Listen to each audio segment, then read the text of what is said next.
I'm Dylan Liu. I'm the founder of Uconnect Esports and the esports organization at Texas A&M. And I'm going to let everybody else introduce themselves as well. And I'll be moderating the panel. So AJ, why don't you go ahead and introduce yourself? How's it going, everyone? My name is AJ Dimmick. I am the director of the varsity esports program at the University of Utah, which is getting ready to enter in its fourth season of play with four teams. We were the second Division I college in the country and the first Power 5 school in the country to have a varsity program. Ricky? Cool. So my name is Ricky. I was the former CSUF League of Legends president, and now I am working at Cloud9 as a producer and part of the community activations manager. I'm also at Uconnect under BizDev, and yeah, cool. Excited to be here. Awesome. Thanks, Ricky. Sam? Hey guys, my name is Sam Morse. I'm currently the CEO of Space Productions and the broadcast and production director for the University of Utah. Most recently, we've done gigs like the PAX Online Valorant Invitational, part of the Ignition series. And from there, we've been doing a bunch of events for helping companies get into the esports sphere, as well as doing events online for if they were canceled due to COVID. And last but not least, Kevin, do you want to introduce yourself? Hi everyone, my name is Kevin. I do product and scholastic partnerships at Twitch, working on the Twitch student program. I like to say build stuff I wish I had in school. I've been doing this for over four or 5+ years now. I started from the University of Washington as the founder and president of the gaming club there. Cool. Nice to meet you all. Awesome. Thanks, guys.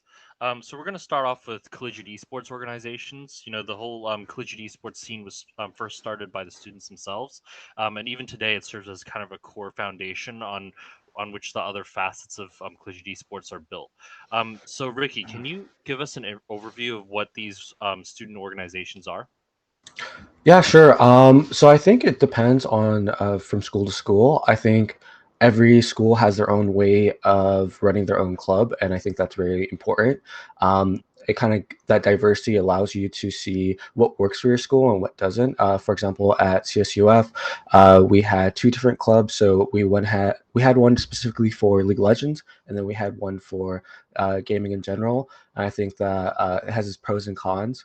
In terms of the actual like board distribution, there's a lot of different roles, and as collegiate esports kind of like ups their game, there's going to be more roles like broadcasting roles, caster, streamer, team, graphics design. There's just so many different parts, and It's almost like running a startup. Like you have yeah, like all the different exactly. departments and stuff. Yeah, it's really underrated. But yeah, keep going. Yeah. So yeah, there's just like a whole bunch of different ways to build out like your collegiate program. I know like UCI has their whole different system under like tag. Um, yeah, so I think that's pretty much like a good breakdown of like what collegiate esports kind of like looks like on the organizing side. hmm So you were at CSUF. What kind of events did you guys typically hold? And what kind of events are you guys seeing being held right now during COVID? Yeah, so believe our biggest events were our LAN events. We run a giant gaming expo called Siege, and Siege stands for Student Interactive Entertainment Gaming Expo. Kind of a long name, but the main purpose is to kind of have like a big congregation of like gamers and people who are interested in that. So we would host like tournaments, host really informative panels. We had a lot of partners, so like Sony, Microsoft. That was actually the first time I got to work with Cloud9 personally. Um, so that's kind of like what the biggest thing is. Like lands are really important and really important for your community as well. Now in the time of COVID, of course, like we have to change everything. So I think it's been really exciting. I've seen a lot of good things. More tournament based, more community activations like watch parties, and for gaming communities, this is really normal. So it's kind of like that transition into COVID didn't affect us much. Of course, we don't have lands anymore, but I still think there's a lot of cool opportunities for collegiate esports to be involved. Yeah, and as we've kind of grown the scene, we've seen a lot more interaction with administration, right? It's kind of like been adopted a lot more by administration. AJ, do you want to talk a little bit about how you guys work with um, work with collegiate esports organizations on the student side? Because I know you guys have a really good relationship on both ends. So like, you guys are a great example. Yeah, I mean, there's absolutely no doubt that at the core root of collegiate esports at the University of Utah and every campus in the country, this is a grassroots student movement on every front, and it's never going to stop being that. And so the first consumer of this audience are those club kids and those student organizers and those community people on campus. And so in every engagement where you touch that, you have to understand that in mind. And so as we grew this becomes a varsity program and a thing that you enter into with the idea of you're going to create facilities, you're going to create a brand around it, you're going to attach the university brand to those student communities that are doing it, and those things have to continue to trickle down to that community and further the interest of that community. And that's kind of the touchstone of where you have to do this, and you always have to ask yourself the question of, is it doing that on every front when you ask the question to do this? But on the other part of it, from the university side, and at Utah, I mean, we when we got it done, it was supported on both ends. It was supported by that grassroots student movement, but also by university admin. And students are always told by university admin that there's no money to do this, and the money is the barrier. But it's a lot more complicated than that when you get on the university end of it, where you have to figure out how does engaging the university brand to this and investing resources into this uh, further the academic mission of the university. And I always say that the university president is never going to say, we're going to be in this because there's so much money. First of all, there's not. And second of all, For now, that maybe that in the is future. yeah. And second of all, that's not something that a university president is accustomed to saying. And so there are tertiary academic interests to be involved with this. There's a ton of branding interest in this for universities, where there's a whole population of students that are so vigorously passionate about this thing, and in many cases, particularly now, much more passionate about this than their university brand or identity and those types of things. So there's a huge value proposition for universities to attach their branding, their identity, and their logos and all the things to this space, to this really core group of this really awesome community of students that exists everywhere. And the biggest thing you have to convince the people that aren't conversant in the space is how big in scope this actually is relative to how big they think it is. To attach the branding of the university to those things. And so there's academia, there's branding, and there's a very vigorous student community that's just dying to wear the school colors and the school logo and do those things with this thing that they're extremely passionate about. And so that's kind of the argument, the reasons why you connect that university administration, that university branding, and bring in the powers to be at universities to this huge, really awesome community. Right, right. And I've always seen administration in terms of like working alongside organizations as kind of a retention thing. You obviously don't want to steamroll the club leaders, but because you guys stay there for longer, you're not just like there for 4 years. You guys are able to retain a lot of that information, kind of allow for more stable growth. Because volatility has always been a really big problem. But since we're talking to you guys about we've seen like this huge wave and this huge push by a university administration to kind of formalize, invest, and adopt collegiate esports, right? And as you said, University of Utah is really notable for being one of the pioneers that paved the way for this investment. Can you tell us a little bit more about the role of administration in collegiate esports? Like, what are they working on right now? What are the struggles? Stuff like that. Well, so and that's exactly right. And so when we engage in this space, the answer is, why do you get into? There's two different questions of why should we do this, but the second question is, how do we keep this? And so how is collegiate esports sustainable over a long period of time? And so when you're investing resources, when you are spending money on this at a university, and you're building facilities for those that trickle down to that student community, you have to answer the question of what is the long-term vision of what is the value proposition that's coming back into it. And the answer to that is a long answer. Like if if school administrations are entering into this to try to have a return on that investment, like overnight, and then that's not going to happen. This is speculative over a long period of time, and there's academic interest to get out of this. There are facility interest to get back in this, and that's really what I think. There are two conversations you have on a university that you have to bring guns to those meetings. One is money, but two is physical space on the campus. And for the long-term viability of of esports on a college campus to do this, that is really the touchstone of investment that universities need to get onto. Is they have to invest in physical space where this happens on their campus that does not have to share its purpose with any other thing on the campus. And so facilities and the viability and keeping those student communities coming in and out of it is really important financially, even with the long-term viability of esports on the college campus. So academia, facilities, branding, and being university admins being very amenable to put their money where their mouth is and give those three things to it are really important for sustainability. For sure. And Ricky, like I'm sure you have some perspective on like how student organizations have worked with administration before. What are some of the like? Did you guys were you guys able during your time to work with administration? What are some of the like really quick? What are some like frustrations or some things that you think the administration could know like in mass through IGES? Yeah, so I think there's a couple of ways that you can do it, and it kind of like depends on your school. For example, at CSUF, we actually did it through a traditional sports route. So there was an intramural sports council on campus, and we kind of like went to them and said, "Hey, this is what we do on campus. This is why we're important. This is like our reach. Like for example, like we already had the proof. Like, hey, we just had this gaming expo, had like 800 plus people. That's pretty big." So kind of like just going there with like the facts, kind of explaining why, and kind of like I feel like there's so many similarities between like traditional sports and esports that it's kind of like if you make your case, like there's a good argument for it. Like at the end of the day, like both people just like want to be the best in what they do. They want to represent their school.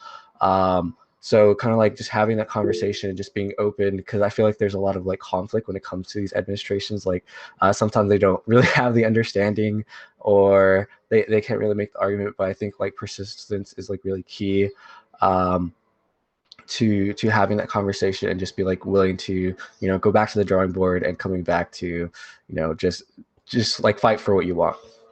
hmm We've seen a lot of the amicable relationships between like UCI and like Tag and stuff like that. The Washington relationship between their club and their administration has also been like an example to follow, I guess. Um, I guess one thing I'm curious about is like we've seen a lot of competitions, and like that whole publisher relationship is also very interesting. Sam, how do you see like that administrative, and that I know that's like a big topic, but Ricky knows because exactly what I'm about to say, and yeah, that's why he because, gave the look. it's like it's almost like the NCAA and the I mean it's not exactly, it's very unique, but it's you see like a the NCAA and the school relationship, right? So like, can you tell us a little bit more about that? We'll still have like a section for you, but I just wanted to relate that to administration real quick. Yeah, go off, Sure. Sam. I don't want to. I don't think it's much like the NCAA in this manner. I think it's more Yeah, for the sure. publisher owns everything, and you just gotta abide by their rules. Good luck. Which could be like the NCAA in the sense that like athletes are owned by the NCAA in certain ways, like their rights are owned in a lot of ways. But in terms of publisher and game relationships with like schools and everything like that, ultimately it's you have to bow down, you have to kiss the feet of the publisher and pray to God that your event doesn't get canceled if you want to do a third party tournament. um, it's wild.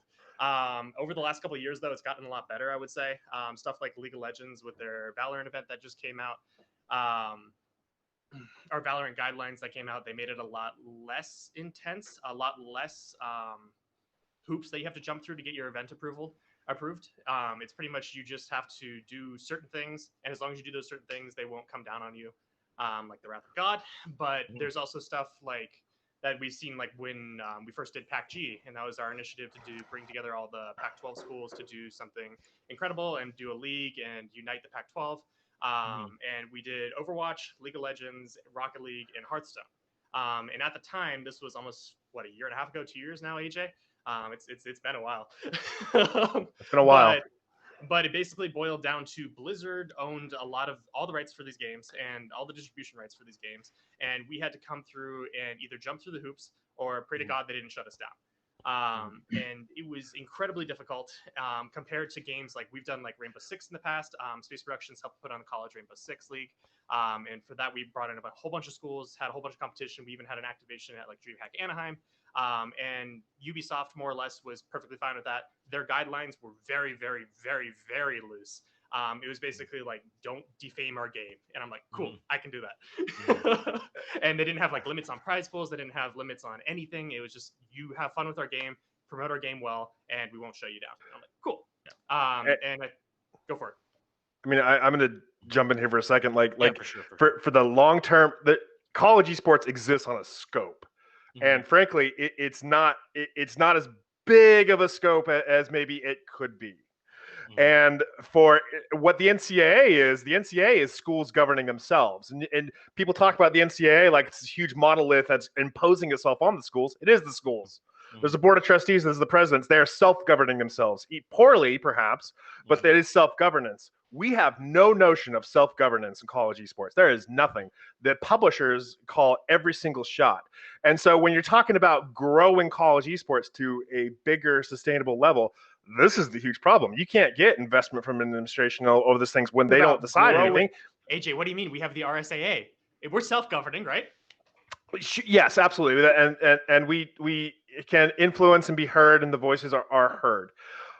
But in just compare it to college football, where athletic directors are making their own schedules with each other with conferences. Those schedules are made 6-8 months in advance, sometimes 5-10 years in advance in certain instances.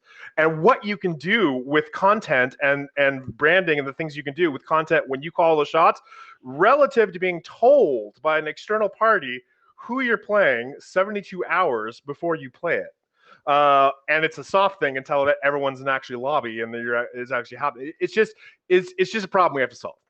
Yeah, I mean, There's another side of it too. It's like we ran into this with PAC-G, where it's just at the end of the day, the administrations aren't built up yet. So we're getting to the point, like even if we wanted to do a Pac-12 initiative again, it turns into we have to work with administrations and student groups. We're working with student groups that don't have the say to represent their university as a whole. So overall, it's just going to take time to build up these what we want to see from traditional sports as esports. And there's a lot of interesting stuff going on, like with the Hugh Fest. There's Conference One, stuff like that, where they're unifying all of these schools that already have administrative access to do stuff like the Pac-12, to do stuff like SEC, and have like governing bodies like NACE. So it's interesting to see how they develop over time. And just real quick, like I wanted to get Kevin's perspective on this too, because I don't think anyone here's, correct me if I'm wrong, but I don't think anyone here has talked to more administrators than Kevin. No. So like, what kind of, what kind of things are you guys like working on from a Twitch student perspective? What kind of things? What's like the most common thing that you need to educate? Like, if you had like a top 2 things that you just want to blast out there to all these administrations, what do you think you would have in mind, just to Oh man. Okay. So one is talk to your students when it comes to building an esports program. Bring them from the moment you want to build an esports program. That's number one. It'll save you a lot of time. It'll make it a lot easier. They'll probably tell you a lot of things that you don't need to go out to go ask other people when your student probably has most of those answers. That's number one. Number two, I look at gaming esports as a way to meet students where they are. I mean, about 80+% of the student body plays video games now. And so you're building not just for the competitive scene, but think about the community and the career elements of it and invest intentionally for those 3 buckets. And I think what that means is hiring someone like an AJ that oversees the entire program versus hiring a entry level role as a head coach or something. But making so there's a challenge of there's a problem right now with head coaches being program directors, and that is that's not okay. That's not sustainable. Whereas now you see a lot of head coaches doing recruitment, coaching 10 different teams that they're not knowledgeable in. So if you want a college gaming esports program, you have to invest the right resources, and that comes with staffing too. I think those are like my two takeaways. Yeah, for sure. And I definitely see that as like the um definitely a source of unnecessary conflict that I've seen. There's I think some administrators like a lot of administrations do like really good job of like working with the college organizations, but some administrations may think like, oh, like they may take youth as an experience, but in this case, having some people who are who grew up with this kind of stuff, it really does help kind of like fast track because people tend to want to relate things to traditional sports, things that they're used to, but it really is like pretty unique to collegiate esports, the things that we're working with, right? I do think there's a middle ground though. Like we got really lucky at Utah Esports with Mhm. AJ. Like when me, Angie, and Jordan, the original founders of like Crimson Gaming, first approached Mhm. AJ, we realized very quickly that AJ wasn't just some boomer who didn't know what he was talking about when it came to Right, esports. right. And I'm an Xer. Come on now. yeah, No, I mean, I think there's but there's definitely like pieces that can be taken from like there's a lot of like sponsorship stuff that traditional collegiate esports people aren't going to understand that they've been working with for a while now.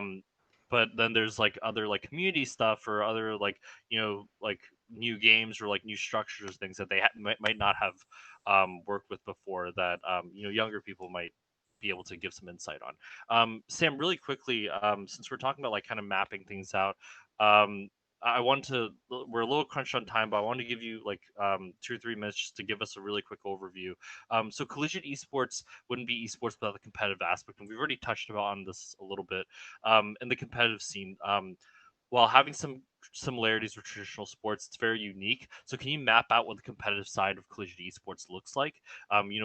Obviously you work on the grassroots side, but you've obviously dealt with publishers before. Can you just give us a really quick overview of like what's going on in that space?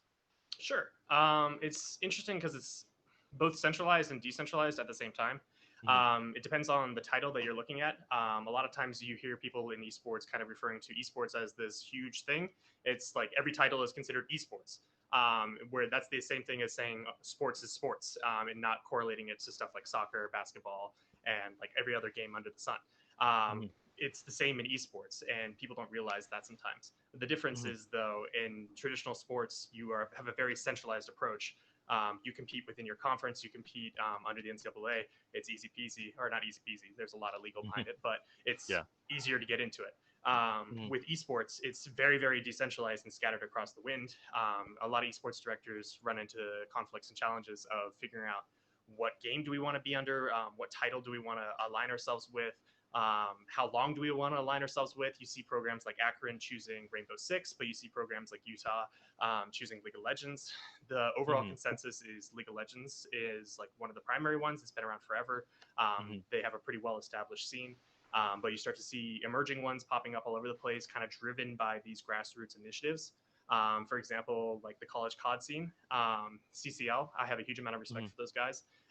They've done some incredible work where actually TESPA approached them on behalf as Activision Blizzard to integrate into their official series, and CCL helped them build out and grow from the grassroots scene to an official established organization.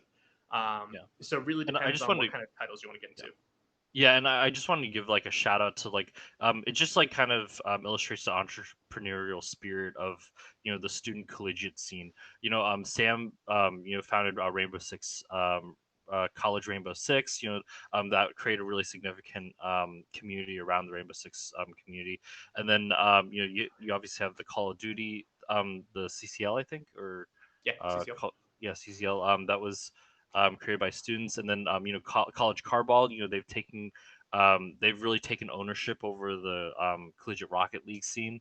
Those were They all even did the built up B by stream students. for the official college Yeah, Rocket League. exactly. It's really Um, cool. yeah, for sure. So like last but not least, I want to talk about brands. Um, brands is where like it's the end game for everybody. But the team at Twitch Student is arguably the leading figures of collegiate esports among brands. You guys have a lot of visibility and you work intimately with all the different facets of the ecosystem. So brands are more or less the end game for most collegiate esports as sources of resource and revenue. So why is collegiate esports valuable to brands like Twitch? And what are brands looking for in their sponsorships? I mean, it's college esports is probably the most vibrant communities out there when it comes to the Mhm. overall gaming scene. I haven't seen a level of self or like student leaders, at this level of entrepreneurship demonstrated at like such a ecosystem level. And I'm saying this globally from all the students that I've met around the world that are Mhm. building gaming esports programs on their campuses.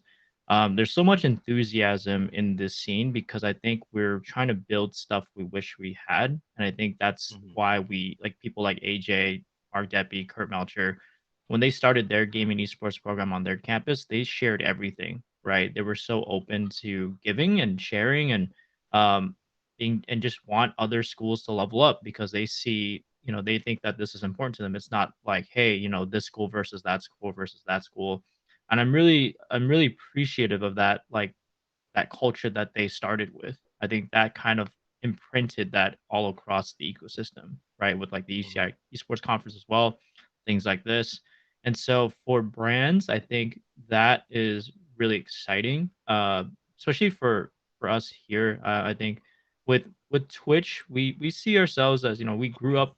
Twitch grew up with esports. I think starting with StarCraft, and so because we have like this because we're Twitch. We want to see if our hypothesis internally is very easy. It's like if college esports grows, Twitch grows, so therefore invest. It's a very straightforward answer, and I can't talk much more outside of that.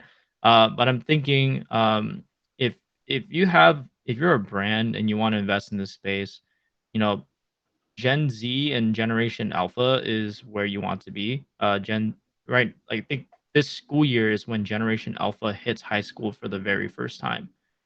This is the first digitally native ever, like population ever, right? And so if you and gaming esports has 80+% of Generation Alpha. So it is natural just based on the sheer numbers. And college esports and high school esports is like where people are the most engaged. So it would make sense if you are a gaming esports company that you should probably invest in this space sooner better than later. Right. And obviously like all these different brands like we work with HyperX, we also work with Cloud9, which Ricky is also interning for and helping a lot with their collegiate program. And pretty much every brand is looking for something different from collegiate. Um but like I would say like I don't want to speak for you, but like basically Twitch is looking not to just like grow a certain like their social media or it's not so much target growth as you want to grow the entire vertical, so that you can grow the whole scene, grow your market, grow the overall side of the market. Is that kind of capture what that goal is, or am I kind of assuming too much? I mean, yeah, I mean, end of the day, like I said before, like, if because if college esports grows or high school esports grows, then Twitch grows. So Hmm. yes, that is basically focusing on the three C's that I mentioned before, which is the Hmm. community, career, and competition. I think if we invest in those three buckets, then the college esports scenes uh, grows overall and it becomes a lot healthier. I think right now we're at this like friction bottleneck point where we have this, publisher discussion, Hmm. self-governance to like student voices that are missed that are like these obvious gaps. I think if Hmm. these gaps are to be filled, I think we'll have a really cool college esports scene so that more people can be interns at Cloud9 and so on and so forth and make it easier for brands and teams and whatever to invest in the space once we kind of figure our out. Um, Yeah, so for I think sure. that's why we're in it, and I also came from the scene, so I'm personally invested. Not just that it's cool that I get to do it as a day job, but yeah, I'm personally invested. Yeah, yeah. And on the brand side, obviously, you also have like investments, sponsorships of arenas, sponsorships of clubs, event support, all that kind of stuff. Nick, do we have time for a like really quick question? I guess we have like about a minute left. Okay. Um, I guess there's no questions, or There is I, Nick. Okay. no, we're Well, good. all right, cool, cool. Well, I guess we're at 11:30 now, so Oh, kind of burned that the last couple of seconds there, but that's okay. Cool. So I guess we'll be moving on to the next panel.